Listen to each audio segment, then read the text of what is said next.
The Bikeriders is the latest film from indie filmmaker Jeff Nichols, who was behind other films such as Shotgun Stories, Take Shelter, Mud, Midnight Special, and Lovin'. The film is based on the 1968 photo book by Danny Lyon, witnessing and travelling with the Chicago Outlaw Motorcycle Club for 4 years during the 1960s, but the story that Nichols wrote and directed is fiction. The plot summarises that after a chance encounter, headstrong Kathy is drawn to Benny, a member of the Midwestern motorcycle club, the Vandals. As the club transforms into a dangerous underworld of violence, Benny must choose between Kathy and his loyalty to the club. The Bikeriders has been quite a long wait. For those who don't know, the film was meant to be released on December 1st, 2023, with 20th Century Studios, owned by Disney, releasing the film. But it was delayed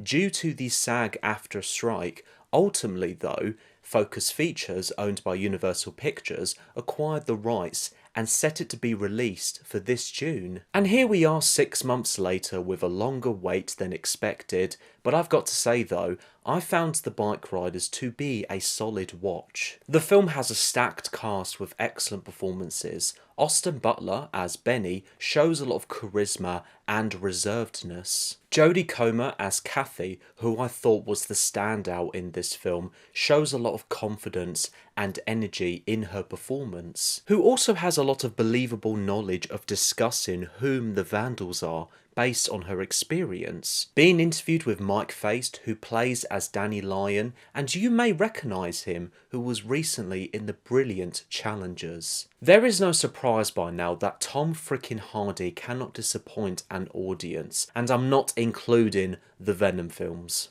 by performing as the cold and mean character named Johnny, by sounding a bit like Marlon Brando, being ruthless, unsettling, and occasionally having a neat dry sense of humour. Hardy fans will not be disappointed. The rest of the cast includes Boyd Holbrook, Damon Herriman, Bo Knapp, Carl Glusman, Toby Wallace and Paul Sparks. Plus, Norman Reedus just turns up, which was pretty funny, and starts to hang out with the Vandals. I mean, Reedus is appropriate for this type of film. He is a motorbike collector, he has rode a few in The Walking Dead, and he had his own travel documentary called Ride with Norman Reedus. Finally, we have Michael Shannon in the film, who by now is the actor in every Jeff Nichols film, and once again his performance is unreal. Overall, the entire cast's acting is excellent and appropriate for this type of film and subject matter. I found the entire bike gang to have great chemistry when they're together having a drink and having an informal and casual conversation about all sorts of topics. But more importantly, what I found interesting about all of the members of the Vandals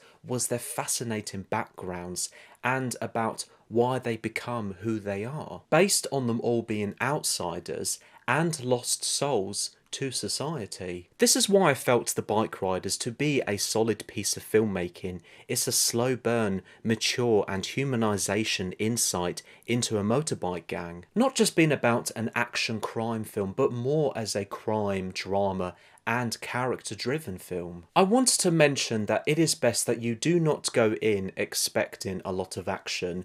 This is not an episode of Sons of Anarchy. There is a mixture of that, but it is also easy rider. In addition, as I mentioned already, it is slow paced, so it does take a while to get going. I would recommend you go in with a patient attitude. The script has in-depth storytelling themes about loneliness, brotherhood, and as the gang progresses into their addiction of forcefulness, it is also a film about power. That then leads to the out-of-control power becoming corrupt and eventually changing the Vandals as a motorbike club. The film has great sound design within the editing. Both of the technical aspects have these occasional unexpected and clever moments of when something brutal happens to a character. And as it just happens, the film will then immediately do this type of time and jump cut to the next scene, showing or telling the aftermath. I felt these moments gave me and the audience I was with a shocking reaction that the film did a great job at doing. I felt the costumes were impressive from the level of detail in the texture. The props and locations looked dedicated and relevant to the 60s and 70s motorbike culture. It's a very well shot film. There were great shots from the cinematography, storytelling of a character being in power towards the other person. Regarding my issues, I couldn't completely engage with the relationship between Benny and Kathy. It wasn't unlikable, it just felt distant and absent. But thinking about it, maybe because of Benny being with the Vandals more often whilst Kathy is at home, that's what it's possibly like for some couples' lives when being in a motorbike gang. Another issue that I have, and this is a minor problem, there is a scene when a character gets killed off, and don't worry, there'll be no spoilers from me of who it is. When you see this character lying on the floor, you see this close-up shot of their dead face, and boy, did this facial expression look very goofy and not serious at all for a very serious scene. I honestly don't know what that actor and Jeff Nichols were thinking. But still, The Bikeriders was a solid crime drama character study film by Jeff Nichols. Excellent acting, directing and in-depth script about a motorbike gang. You can check it out now in UK cinemas. I'm going to give The Bikeriders 4 stars out of 5. Thank you so much for watching. I hope you've enjoyed this video. I apologise for being away for a while, but I'm back now. Please let me know your thoughts about the film in the comments below. Feel free to watch another video, and I appreciate the like, subscribe and support as always. Until next time.